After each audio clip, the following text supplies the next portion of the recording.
Olá, pessoal.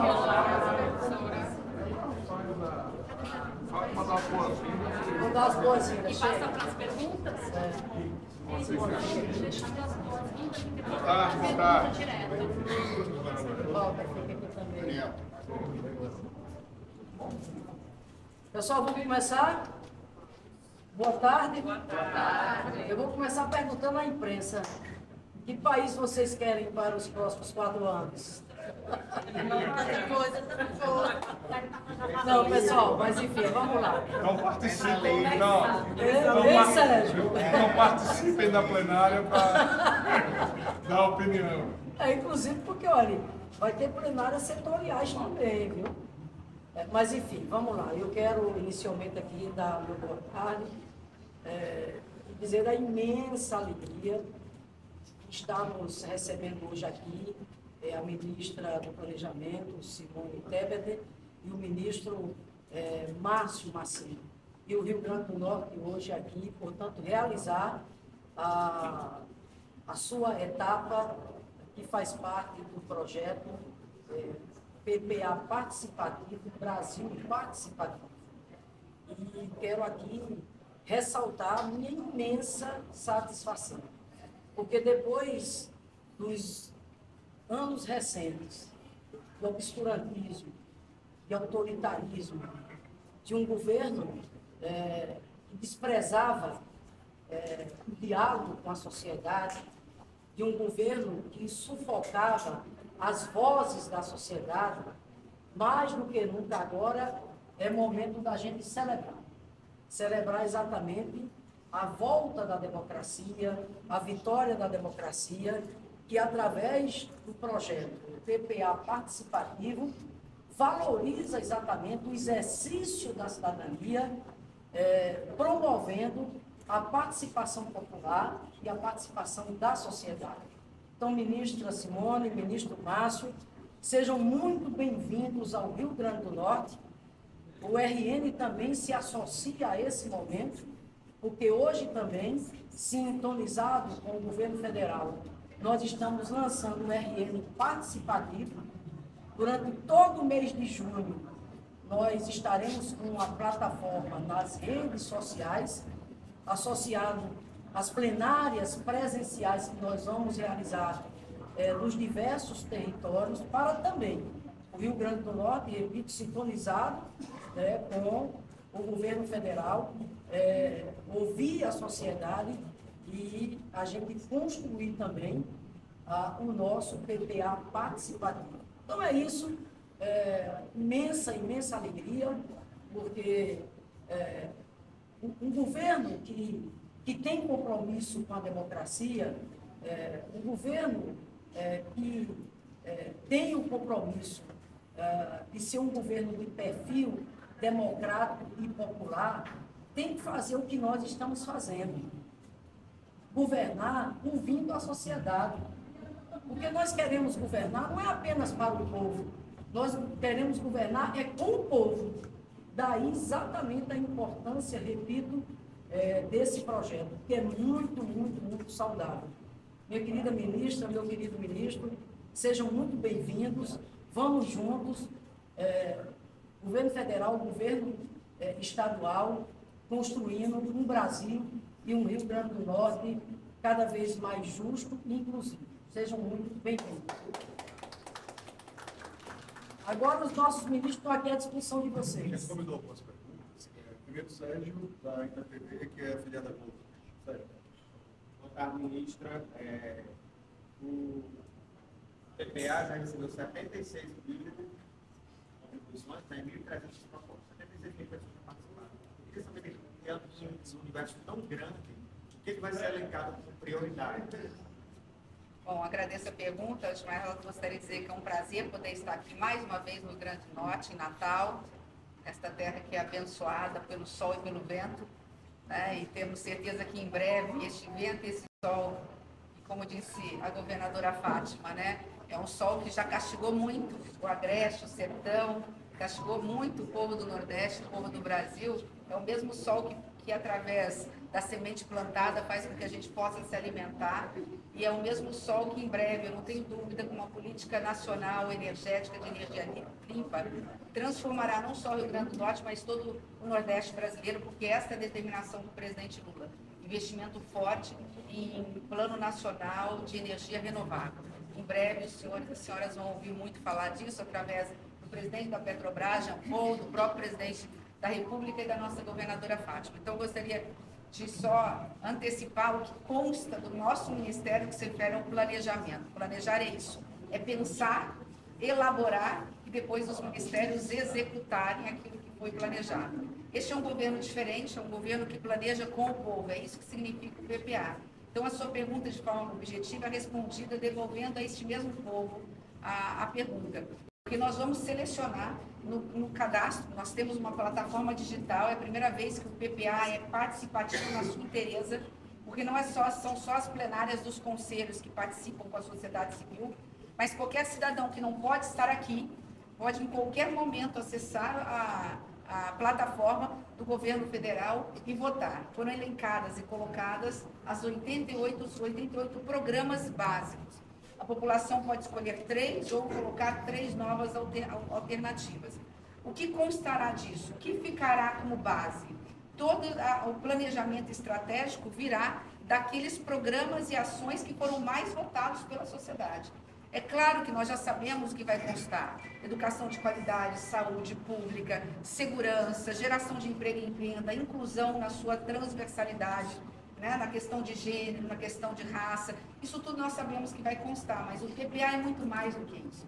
É ouvir a partir dos programas e ações quais são os indicadores e metas, o que especificamente cada região precisa. E é esta razão de nós estarmos aqui, eu e o ministro Márcio, porque além do PPA participativo ser nacional, ele também vai ser regionalizado. Quais são as necessidades específicas do Rio Grande do Norte? Na questão da água, por exemplo, né, como a transposição do Rio São Francisco, na questão de infraestrutura, como a duplicação da BR-304, como a questão da saúde, um hospital, por exemplo, de trauma metropolitano, como a governadora apresentou para o presidente em relação à questão de neurocirurgia e trauma. Então, todas essas questões vão aparecer nos estados, cada uma com a sua particularidade, serão incorporados também nesse PPA. E a partir daí, de forma bem objetiva, nos próximos 4 anos, nós vamos espichar ao máximo o cobertor do orçamento, que é curto, para que, se nós não pudermos colocar tudo no orçamento, a certeza absoluta, e isso é determinação do presidente Lula, só vai constar no orçamento aquilo que saiu das plenárias. Repito, nós não podemos cobrir tudo, mas tudo que colocarmos no orçamento brasileiro será fruto daquilo que extraímos de políticas e prioridades elencadas pela sociedade brasileira e pelo povo do Rio Grande do Norte. Tiago Rebolo, lá de 98. Ministra, boa tarde. Sobre os anúncios feitos hoje pelo governo para a indústria automobilística, primeiro eu queria saber se a senhora entende que esses anúncios estão conectados com a agenda de sustentabilidade do governo. E 2, qual o tamanho do impacto fiscal disso e como é que se planeja fazer a compensação por essa renúncia? Vamos lá. Além do PPA que nós vamos fazer de 2024 para 2027, não vamos nos esquecer que o projeto vencedor das urnas, legitimamente, foi o projeto do presidente Lula, que foi anunciado em campanha. Dentre eles, junto com o vice, havia ali um compromisso do presidente, junto com algumas categorias. Vocês sabem que a indústria automobilística é uma das que mais gera emprego com melhor renda, e diante desse quadro de adversidades em relação à falta de insumos de semicondutores, a guerra da Ucrânia com a Rússia, que também é uma grande produtora de matéria-prima para esse setor, nós tivemos uma elevação muito grande do preço dos carros, e impactou, obviamente, os carros populares. Hoje, a classe média brasileira não consegue comprar o chamado carro popular, que na fala do ministro Márcio, muito acertadamente, né, o carro da família. O carro que atende não só ao núcleo familiar, mas aos familiares em volta. Então, em razão disso, né, pode não estar relacionado a este PPA o que a população quer para 2024 a 2027, mas faz parte ainda de compromissos assumidos pelo governo. Ali foi estabelecido, nós estamos fazendo cálculo junto com o Ministério da Fazenda, na realidade o Ministério da Fazenda que está olhando sobre a ótica da receita, nós damos suporte na área orçamentária, fazendo o levantamento qual é o impacto que isso daria em relação à renúncia de receita. Só posso garantir que a renúncia de receita será compensada de outra forma, sem aumentar impostos ou sem aumentar a alíquota da carga tributária. É um valor que cabe no orçamento brasileiro, não significa que vai se perpetuar, não é uma política pública para 10 anos, uma política pública temporária para aquecer a economia, para não ter perda de empregos nas regiões metropolitanas, que nós sabemos a importância que tem, e a partir daí a gente calcula um cálculo que pode impactar numa redução de preço do carro popular de até 10%. Nós estamos falando, portanto, de algo em torno de 5, 6, 7 mil reais na compra de um carro que, financiado, pode tornar possível a essas pessoas adquirirem o carro. Nós sabemos que tem como contrapartida uma questão do combustível fóssil, uma questão da mobilidade urbana, uma questão que nós queremos tratar, por isso que eu adiantei aqui, a determinação do presidente Lula é economia verde, energia renovável, com o passar do tempo, o mais rápido possível, passar por essa transição energética. Mas nós não podemos esquecer que nós estamos um país no mapa da fome com 33 milhões de miseráveis, uma parte significativa das famílias desempregadas e outras empobrecidas. Então, enquanto nós estivermos dentro daquele prazo que nós temos para descarbonizar, né, nós temos que também ficar com o olho no gato e o outro no rato. Ou seja, nós temos que caminhar para uma energia limpa, caminhar pelas políticas públicas consideradas as mais acertadas, mas enquanto isso, nós temos que pensar no bem-estar da população brasileira. Por isso que foi a decisão do presidente ao lado do vice-presidente da República hoje. Antes da última pergunta, o ministro Massa quer fazer uma complementação aqui para... Eu queria fazer uma complementação aqui a respeito da primeira pergunta, para ter uma informação completa. A ministra Tess falou aqui muitos detalhes, foi muito bom, você falou isso mesmo, mas só para vocês compreenderem que o que está acontecendo no Brasil nesse momento, a determinação do presidente Lula para que nós fizéssemos esse segundo PPA participativo é um marco histórico no país, é uma inversão de prioridades. Esse planejamento participativo será a maior participação social da história do Brasil. A plataforma Brasil Participativo, que é um CPF, uma pessoa, isto é uma possibilidade gigantesca. Você tem uma ideia, ao decorrer desses 100 dias de governo, de alguma forma, já passaram na plataforma do Brasil.br, que virou Brasil Participativo, 140 milhões de pessoas. Então, é um universo de participação gigantesco. Nós já estamos, como você falou, em 75 mil pessoas que já acessaram em menos de 2 semanas. Já tem mais de 1.200 propostas. Nas plenárias, nas primeiras 4 plenárias presenciais, já participaram 9 mil pessoas. Nós estamos agora na segunda rodada. Estamos aqui hoje no Rio Grande do Norte, amanhã vamos para o Ceará, de manhã, para Piauí à noite, para Maranhão no sábado. Na próxima semana nós estaremos no norte da região norte da ministra Tebet. Então, é importante frisar, porque é uma decisão política que o presidente Lula tomou, de que não ia ser feito o planejamento só por mim, pela ministra Tebet, ou pelos ministros, ou pela equipe técnica.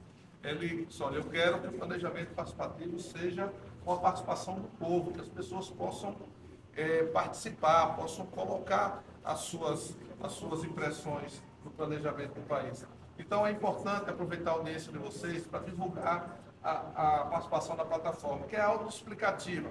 Brasil Participativo, você entra lá, qualquer cidadão, você pode fazer 3 hierarquização dos programas, você tem 88 no total, tem 28 que são prioridades a partir dos compromissos de campanha do presidente Lula, do programa de governo, da transição, do trabalho que a ministra Tebet fez com a equipe, com todos os ministérios, de ver quais eram as prioridades estratégicas nesses primeiros 100 dias, e vai lá e você escolhe 3 programas e como prioridade. Podem fazer 3 propostas livres, podem apoiar 3 propostas. Eu posso entrar lá e ver que Fátima Bezerra botou que quer que tenha o último trecho da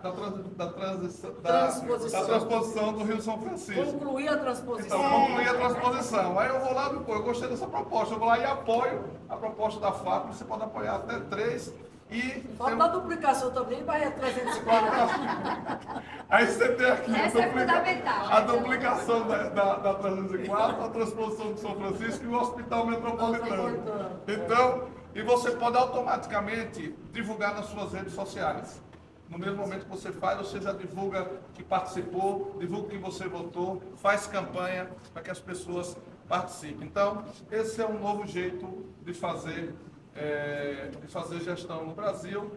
O presidente Lula determinou que eu e a Simone nós pilotássemos isso no Brasil. Então, é muito importante que vocês divulguem, que as pessoas possam participar, que o Brasil passou 4 anos de interdição dos equipamentos de participação social e agora está sendo reaberto para que a democracia participativa possa ser exercida com plenitude no nosso país. A última pergunta, Julião, da Tribuna.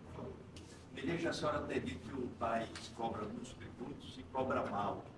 E também falta recursos percentualmente para investimento. Como é que se pode adequar essa situação ao orçamento participativo? Olha, essa pergunta talvez seja, com todo respeito às demais, pensando realmente no futuro do Brasil, a mais importante e a que precisa ser mais divulgada. Eu acompanho a questão da reforma tributária há exatamente 30 anos, desde a época em que eu dava aula nas universidades de direito público. Eu nunca vi um momento tão maduro para aprovarmos a reforma essencial para fazer o Brasil definitivamente sair do atraso, do subdesenvolvimento que tem. Só tem um jeito do Brasil crescer de forma sustentável e duradoura. O Brasil não cresce há 3 décadas e não cresce porque tem um sistema tributário caótico, feito de puxadinhos, onde você faz remendos tributários para atender alguns setores e com isso não atende ninguém direito. E você não gera emprego de qualidade, você não gera renda. Qualquer crise que vem, ela derruba a economia do Brasil e o Brasil volta para o mapa da fome, para o desemprego, para o subemprego e para a informalidade. Então, a reforma tributária é a única bala de prata que o Brasil tem. E nunca teve um momento tão maduro. O governo federal está pronto para apresentá-lo, ou seja, para debater com o Congresso tem consciência da importância, a imprensa tem feito a sua parte fazendo a divulgação e os setores estão prontos para não só entender a reforma, mas também mobilizar e apoiar a reforma. Então, a reforma tributária, segundo o presidente Lira, está pronta para ser aprovada, ou pelo menos discutida e levada a plenário no primeiro semestre desse ano. E aí nós teremos até o final do ano para debatê-la no Senado Federal. Qual é o impacto, né? Quer dizer, o porquê de falar tanto da reforma tributária? É que a reforma tributária vai unificar impostos, ela vai simplificar, ela vai desburocratizar e ela vai distribuir melhor o bolo tributário em relação aos estados e municípios brasileiros. Então, de uma tacada só, ela gera emprego, renda, ela diminui a carga tributária das indústrias, para a gente falar numa nova industrialização no Brasil, né? Ela traz tudo que é positivo para fazer com que o Brasil possa competir com o mundo no que refere aos produtos semi-elaborados e elaborados. Então, diante de tudo isso, nós estamos falando de uma reforma tributária que, de um lado, faz a economia crescer, gerar emprego e renda, consequentemente, sem aumentar impostos, faz com que a receita brasileira, ou seja, que o governo federal aumente o dinheiro nos seus cofres. Por quê? Porque a economia aquecida faz com que entre mais recursos. E esses recursos necessários serão investidos prioritariamente nos estados que mais precisam. Daí porque a importância da reforma tributária. Precisa voltar. As pessoas estão nos esperando lá, desde as 15, né? Obrigado, gente, pela atenção e acompanhe a plenária conosco.